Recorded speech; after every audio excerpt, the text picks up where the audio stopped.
Abatura okurugumbi yaronka Nyarurambi, Mutorere, Kabirizi, Mumba hamwe na Muko byone biri kushanga mu district ya Rubanda nibenda government etaho umushonga zitaka erikwenda kwombekaho factory. Abatura babarkwegitira mu bigombe byayo birime cya Nyakabungo Barisa Association Limited hamwe ne cya Nyarurambi Nyakabungo Barisa Abahinji Group ubwati bino butishirizana aharuno hoshemereye gutunga cyapa bwanyuma ya government okwenda kutwara itakeri ashwenkura batuzere ari barakoze sege imyanya yona konka basigireho itakeri bararisizamo. So government kuyashite kugira ngo ete mu project aba bagira ngo abarisa ne ryabo bonka nitwe twayanga nk'abatunji kandi abahinji. Eki turi kufa abarisa barenda ngo batware compensation ibenka kubahurire ngo hari mwenshi kutwara factory bakatwa mu factory. Aho niho ndasimira ho ndareba wito warugiremo ho ndareba ka muntu Moses mwongera no buturi kuza kubona di factory erikomoka hari we abahinji abo baragamba bo bakenda bakaleta resolution kugira ngo bahinge iri takalirugeho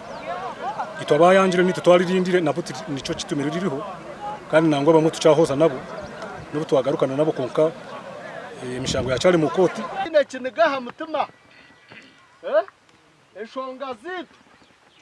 eshonga zanyu abahinji abarisa abo mu Rubanda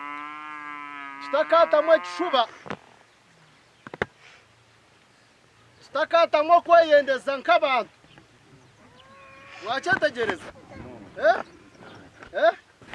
tutakatamwe kubiha kwenda kuryangatanisa. Itakeri kwenda kwombe kwa mufactory harimo bishayi bishatu ecya Kabirizi cya na Nyarurambi okurugoma aho 2016 ubwo abatura bikerezo kuhereza government itakanga bombekeho factory hakimukaho butishereza na hagati y'abembezi ba district ya Rubanda n'abatura baherira itakeryo kandi okurugobwe no kusyana hati emishango turo mukoti abo kuronde cyapa cyo mwanyogu twashasha munonga itwe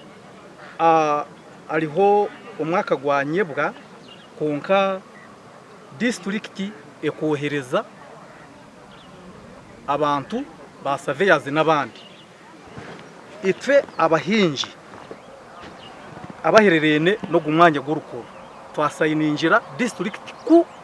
president cyashabire kugira ngo factory zemo twatahe mikono twasayininga icyapa cya agenda bashikora cyashuhora kwenda factory uyihireho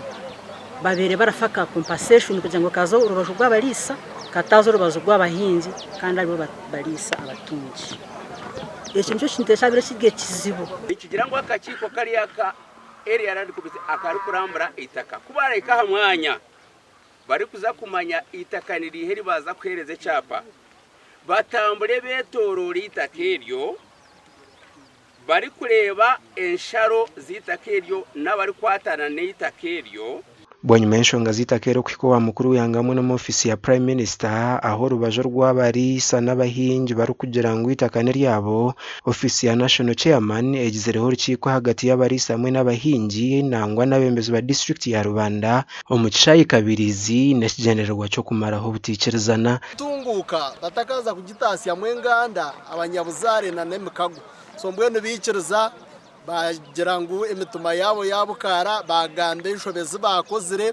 n'ababire babihire bishuba nabo twabamanya bagamba amazima kandi twashanga ngo harimo corruption harimo na political interference kurugerizo butwamanyana aba area land committee bakora umurimo gwabo batambure bari kwetorora eka 52 ezitwasingira ha district etata aho mu itaka ry'abandi nitwenda echape cyari kiriyo mu district niryitaka tukwenda kwa investor kutaho factory tuko pamoja mwanya tegereza waza kuza umushango y'amataka cyo mushango mutambure muhike arokasi njimanyisa no kushika itaka ryenyene washika itaka umanya umuntu omabe no murunje no akakiiko k'abantu 20 katurinwe okutereeza enshonga z'ekyapa eki-investor rukwenda yaza kutandika omurimo gw'okwombeka factory ijuka ngo omwaka 2022 Ministry y'ebyobwiga bw'omwitaka bakwatanise n'ebitongore nk'ekya Australian Drilling and Mining Consultancy ADT Africa hamwe na Karem Group bakahebwa omurimo gw'okutimba obutare muri Kabare oguriyo nigugenda omu maisho. Gashakwa Christopher Imbisubwe.